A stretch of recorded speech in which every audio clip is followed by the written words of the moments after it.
વાળા ભક્તજનો, જય શ્રી સ્વામિનારાયણ.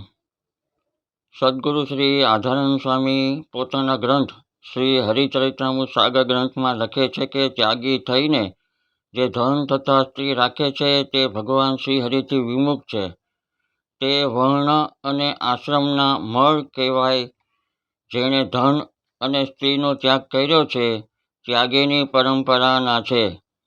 તેવા ત્યાગી કેફી પદાર્થો તથા બધા વ્યસનો છોડી ભગવાનમાં જ પ્રેમ રાખે.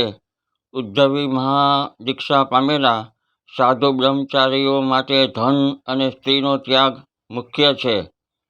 જે ઉદ્ધવ સંપ્રદાયની મહાદીક્ષા લઈને ધન અને સ્ત્રીનો ત્યાગ ન રાખે તે સ્વામિનારાયણ ભગવાનના સાધુ કે બ્રહ્મચારી જ ન કહેવાય. તેવા સાધુ કે બ્રહ્મચારીનું તો કલ્યાણ ન થાય, પણ તેનો સંગ કરનારાનું પણ કલ્યાણ ન થાય. શ્રી હરિચરિત્રામૃત સાગર ગ્રંથ 9, 36, 39 ને 40. સાવધાન!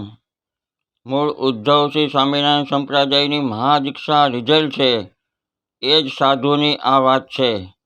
મૂળ ઉદ્ધવ શ્રી સ્વામિનારાયણ સંપ્રદાયની મહાદીક્ષા જે પ્રાપ્ત નથી કરતા એવા જાતે સ્વામિનારાયણના ભગવા ધારણ કરનારા છે એવાને સ્વામિનારાયણના સાધુ જાણશો નહીં. આ વાતની સ્પષ્ટતા કરવી એટલા માટે જરૂરી છે કે આ જગતના આ સમાજના લોકો આવા અધર્મીઓ વિમુખોએ જાતે સ્વામિનારાયણના ભગવા વસ્ત્રો ધારણ કરનારાઓને સ્વામિનારાયણના સાધુ સમજતા હોય છે.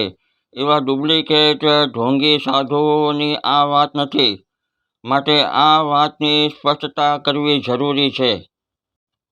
ભગવાન શ્રી હરિ વરતાલની સભામાં પોતાના આશ્રિતોને કહે છે કે જે ત્યાગી સાધુ બ્રહ્મચારી ધનનો સ્વીકાર કરે, સ્ત્રીઓ સાથે વાતો કરે, તેના મુખેથી જો ભગવાનની કથા વાર્તા ગૃહસ્થ સાંભળે તો તે ગૃહસ્થીએ તેના દોષ પાપથી મુક્ત થવા એક ચાંદ્રાયણ વ્રત કરવું. આમ જે ત્યાગી પોતે દ્રવ્ય રાખતા હોય કે દ્રવ્ય રખાવતા હોય કે સ્ત્રીઓ સાથે વાત કરતા હોય તેના મુખેથી ભગવાનની કથા વાર્તા સાંભળવાથી પણ પાપ લાગે છે. એકવાર જો તેવાના મુખે કથા સાંભળી હોય તો એક ચાંદ્રાયણ વ્રત કરે ત્યારે તે દોષમાંથી મુક્ત થવાય. માટે એવા ત્યાગી સાધુ બ્રહ્મચારીના મોઢેથી ભગવાનની કથા વાર્તા સાંભળવી નહીં. શ્રી સત્સંગી જીવન ગ્રંથ પ્રકરણ 3, અધ્યાય 62, શ્લોક નંબર 13. અનાદિ મૂળ અક્ષર મૂર્તિ એક જ છે એવા સદગુરુ શ્રી ગોપાળાનંદ સ્વામી કહે છે કે ત્યાગી થઈને ધન રાખે તે પુરુષને દિવસ પ્રત્યે 1000 ગાયો માર્યાનું પાપ થાય એમ સનાતન જૂની સ્મૃતિમાં કહ્યું છે. સત્સંગી જીવન ગ્રંથ પ્રકરણ 5 અને સદગુરુ શ્રી ગોપાળાનંદ સ્વામીની વાતોમાં પણ લખ્યું છે. અને શિક્ષાપત્રી ભાષ્યમાં સદગુરુ સતાનંદ મુનિએ જીવન મુક્તિ વિવેક તથા સ્મૃતિ શાસ્ત્રના પ્રમાણ આપી કહ્યું છે કે જે ત્યાગી બુદ્ધિપૂર્વક જાણીને વીર્યનો ત્યાગ કરે અને દ્રવ્યનો સંગ્રહ કરે તેનું ચોક્કસ પતન થાય છે. ચતુર્થાશ્રમી ત્યાગી સાધુ બ્રહ્મચારીઓને ધન ન રાખવું એમ શ્રીહરિએ બાંધેલી ધર્મ મર્યાદા છે. તે સાથે ગૃહસ્થોએ પણ યતિને એટલે સાધુને ધન આપવું નહીં તથા યતિનું એટલે સાધુનું અન્ન જળ ગ્રહણ કરવું નહીં.